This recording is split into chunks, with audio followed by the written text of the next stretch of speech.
In this video, we'll be looking at the structure and bonding of the first 20 elements. We'll be grouping them into four main groups: metallic, covalent network, covalent molecular and monatomic. And with each group, we will be focusing on what is the structure and what is the bonding. We'll also look at what forces are broken when the substance melts. Quick summary of where we find our four different structure types in the periodic table. The first group is metallic. Next is covalent network, molecular, and finally monatomic. In the first 20 elements, our metals are lithium, sodium, potassium, beryllium, magnesium, calcium, and aluminium. They all have a metallic lattice structure, and the bonding is metallic. That means we have positive metal ions surrounded by a sea of delocalized electrons. The electrons are free to move through the structure, which allows metals to conduct electricity. Elements that have a covalent network structure are boron, carbon, and silicon. Covalent networks have very high melting and boiling points. That's because when they melt, it's covalent bonds that are broken. They do not conduct electricity. The one exception to this is graphite. Carbon has two key forms. The first is diamond. Every carbon in diamond makes 4 bonds to 4 other carbon atoms. It's a very high melting point due to the strong covalent bonds, because it's the covalent bonds that are broken if diamond melts. The carbons bond in a tetrahedral shape, and diamond is hard and strong, very strong, strongest material known to man. The structure of silicon is the same as that of diamond. Graphite is the other key network structure of carbon. In this structure, each carbon is only making 3 bonds. The 4th valence electron is free to move through the structure, and so graphite can conduct electricity. The bond angle here is 120 degrees, and we form these big sheets of hexagons that build up in layers. Here's a top view of the same thing. The graphite that appears on the page when we write with a pencil are some of these layers shearing off. Carbon can also form molecules, and these are called the fullerenes. The most well known is C60, and we have covalent bonds in here, each carbon only making 3 bonds to each other carbon, and it forms this pattern of hexagons and pentagons, and when they join together we get this ball shape that looks a bit like a football. There'll be weak London dispersion forces between the fullerene molecules, and it's those forces that are broken when fullerenes melt.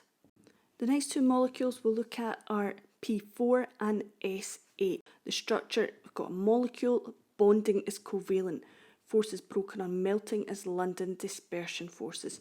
That results in them having a low melting and boiling point because very little energy is needed to break the London dispersion forces, and molecules do not conduct electricity. Now, you're often asked to compare phosphorus and sulphur in exam questions.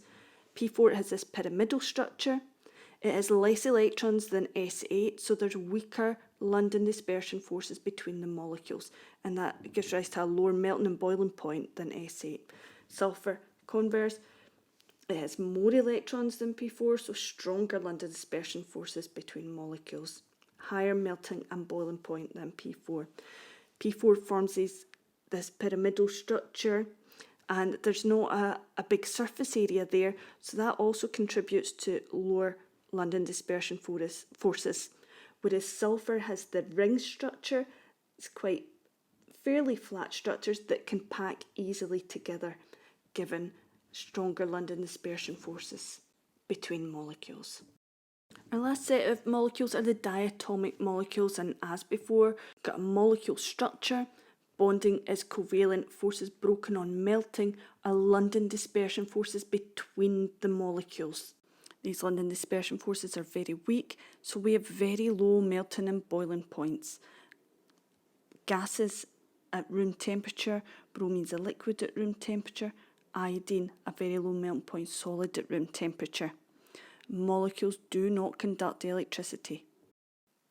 Focusing in on the halogens, down the group we have more and more electrons, so there's stronger London dispersion forces down the group, higher melting and boiling points down the group, which is why fluorine and chlorine are gas at room temperature, bromine's a liquid at room temperature, and iodine is a solid at room temperature. It's all because as we go down the group, there are stronger London dispersion forces between molecules.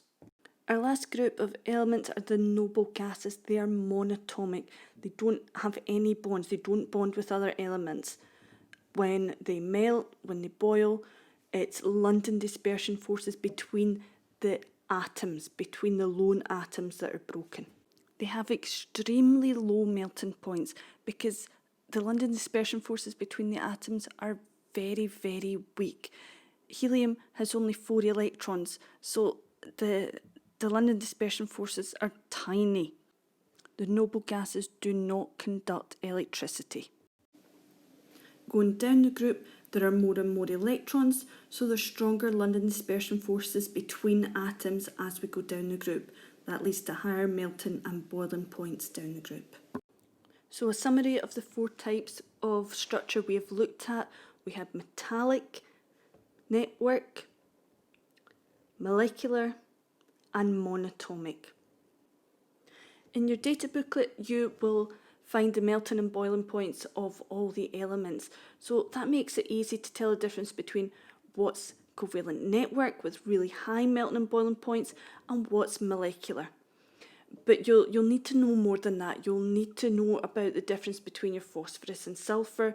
You need to memorise which ones are diatomic, the 3 different carbon structures, diamond, graphite, and fullerenes. You need to be able to describe those structures. And for all of the different elements here, the first 20 elements, you need to be able to say which forces are broken when that element melts. So have a good look, pause the video, have a good look at the summaries here and make sure you know it.